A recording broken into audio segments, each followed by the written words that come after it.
अच्छा guys, welcome to another tutorial. And today we are going to discuss कि किस तरीके से एनालॉग रीड जो है, जो आर्डिनो की कमांड है, जो कि भी मैं आपको बताऊंगा भी कि वो किस तरीके से काम करती है, उसके बारे में हम डिस्कस करेंगे। ठीक है, इस वीडियो में हमने पूरा यही डिस्कस करना है। उसके साथ साथ अभी मैं आपको पूरी कैलकुलेशंस भी जो है वो भी परफॉर्म करके दिखाऊंगा, जिसकी बेसिस पे हम अपनी पूरी की पूरी जो एनालॉग रीड की कमांड है वो परफॉर्म करेंगे। तो आइए चल के देखते हैं।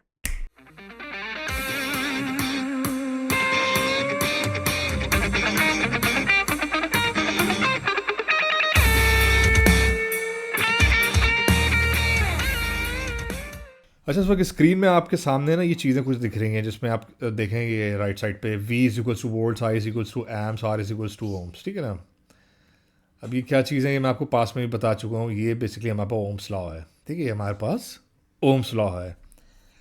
ओम्स लॉ का मतलब क्या होता है? ओम्स लॉ का मतलब है सिंपली कि V is equals two volt, voltage calculate करते हैं, उसकी बेसिस पे हम एम्पेयर्स कैलकुलेट करते हैं, उसकी बेसिस पे हम रेजिस्टेंस कैलकुलेट करते हैं।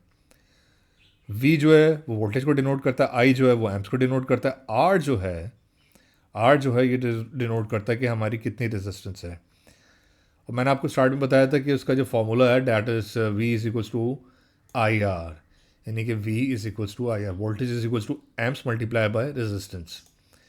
अब आपके सामने देखो यार, ये दो कॉम्पिटिशन्स हैं जो कि गिवन है। अब हमने इन्हीं की बेसिस पे अपना पूरा का पूरा सर्किट जो है वो ड्रॉ करना है। इनकी बेसिस पे हमने अपना पूरा का पूरा सर्किट जो है वो ड्रॉ करना है। और इसको किस तरीके से हमने अपना सर्किट ड्रॉ करना और कैसे उसको हम आर्डिनो में कन्वर्ट करेंगे, वो चीज़ें ज़रा इस पर डिस्कस करते हैं। देखो, इन द मीन टाइम हमारे पास एक कंपटीशन ये है which is V is equals to 5 and R is equals to 330। हमें पता है कि हमारा ओम्स लॉ का फॉर्मूला क्या है, V is equals to I multiply by R। ठीक। अब इसमें V की वैल्यू क्या है, मेरे पास 5 है। इसमें मेरे पास I की वैल्यू गिवन है, एम्पेयर्स की वैल्यू गिवन है नहीं, इसमें मेरे पास एम्पेयर्स की वैल्यू गिवन नहीं है। इसमें मेरे पास क्या गिवन है? इसमें मेरे पास सिर्फ और सिर्फ रेजिस्टेंस गिवन है 330। ठीक है, 330 मेरे पास गिवन है। अब मुझे क्या करना है, मुझे इसकी परफॉर्मेंस, यानी कि मुझे इसकी कैलकुलेशन करनी है, जिसकी बेसिस पे मुझे ये फाइंड करना है कि मेरे कितने एम्पेयर्स अभी अवेलेबल है मेरे पास, यानी कि ये कह लो कि कितने एम्पेयर्स की रिक्वायरमेंट है मुझे इस चीज़ को पावर करने के लिए। तो कोई मसले वाली बात नहीं है। 5 is equals to I multiply by 330। आपको पता है 330 यहाँ पे क्या हो रहा है, मल्टीप्लाई हो रहा है। तो दूसरे साइड पे मैथमेटिकल रूल है कि ये आके जो चीज़ होती है वो डिवाइड हो जाती है। तो 5 डिवाइडेड बाय 330 हम करेंगे, हमारे पास जो भी आंसर आएगा that is going to be the value in amps. कोई मसले वाली बात नहीं, सिंपली यहाँ पे आके टाइप करता हूँ कैलकुलेटर। ठीक है, 5 डिवाइड बाय 330 करता हूँ आपके सामने में। 5 मल्टीप्लाई लिख दिया गलती से मैंने, 5 divided by 330 is going to give us 0.015। अब ये जो चीज़ है आपके पास, ये हमारे पास एम्प्स में हमारे पास चीज़ जो ये आ गई है 0.015। अब मैंने आपको स्टार्टिंग की कुछ, आपको याद होगा वीडियोस में मैंने बताया था कि जो अब हमारे पास ये जो एम्प्स होते हैं इसको मिली एम्प्स से हम कन्वर्ट कर लेते हैं एम, और उसके अलावा ये कह लो कि जो भी दूसरी वैल्यूज़ हैं, जो भी हमारे पास रिक्वायरमेंट है उस पर कन्वर्ट कर सकते हैं हम इसको। ठीक है ना। तो अभी हमारे पास क्या, सिंपली मैं इसको सिर्फ और सिर्फ एम्प्स में ही एज्यूम कर लेता हूँ। ठीक है, मेरे पास 0.05 एम्प्स की जो है ये वैल्यू आ गई। और आपको पता है कि हम इस तरीके से इसको डोनेट भी करते हैं रेजिस्टेंस को। सॉरी, ये रेजिस्टेंस नहीं है, ये हमारे पास क्या है, ये हमारे पास एम्प्स की वैल्यू है। अब इसी तरीके से ठीक हमारे पास जो है ये कह लो कि दूसरी कंपटीशन है which is V is equal to 5। लेकिन इस बार क्या है, हमारे पास दो रजिस्टर्स हैं। इस बार हमारे पास दो रजिस्टर्स हैं। तो अब इसको कैसे करेंगे वो मैं बताता हूँ कैसे करते हैं। कोई हार्ड एंड फास्ट रूल नहीं है।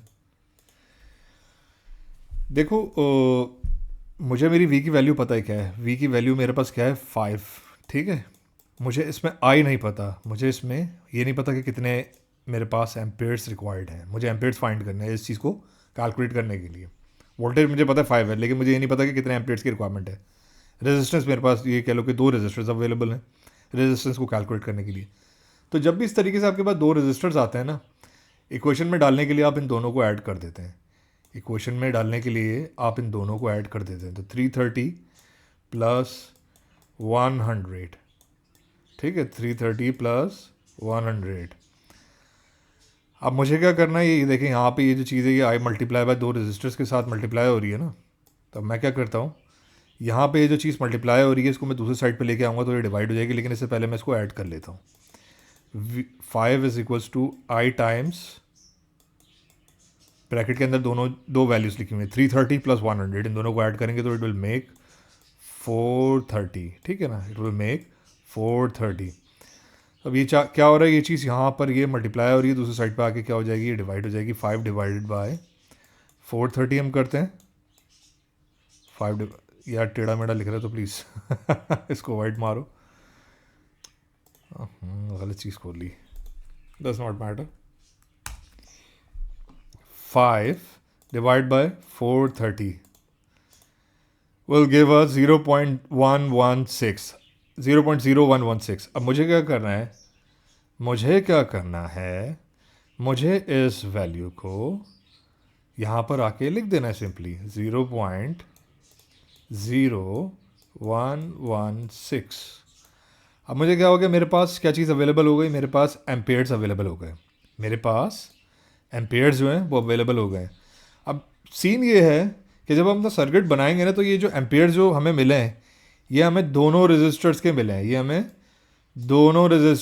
अब मुझे क्या करना है, मुझे ये जानना है कि मेरे किस रजिस्टर में कितने एम्प्स की रिक्वायरमेंट है, तो उसको मुझे जानना होगा। उसके लिए मैं क्या करूँगा, सिंपली सबसे पहले तो देखो चीज़ मेरे पास क्या है, मेरे पास एम्पेयर्स की वैल्यू आ गई है, मुझे ये जानना है कि किस रजिस्टर में मुझे ये कह लो कि इसको पावर करने के लिए कितना वोल्टेज रिक्वायर्ड है। 1 एम्पेयर में मुझे, अगर जैसे मिसाल के तौर पे जो 330 वाला जो है, ओवरऑल 330 और 100 है ना, जो मेरे पास आंसर आया है ये एम्पेयर के दोनों रजिस्टर्स का आया है, ये मेरे पास दोनों रजिस्टर का है। अब मुझे क्या करना है, मुझे ऐसा कुछ करना है कि मुझे ये पता चल जाए कि मेरे कौन से रजिस्टर में कितना करंट जा रहा है, उसको कितनी वोल्टेज की रिक्वायरमेंट है। अब उस चीज़ को कैलकुलेट करना है, वो मैं आपको बता देता हूँ।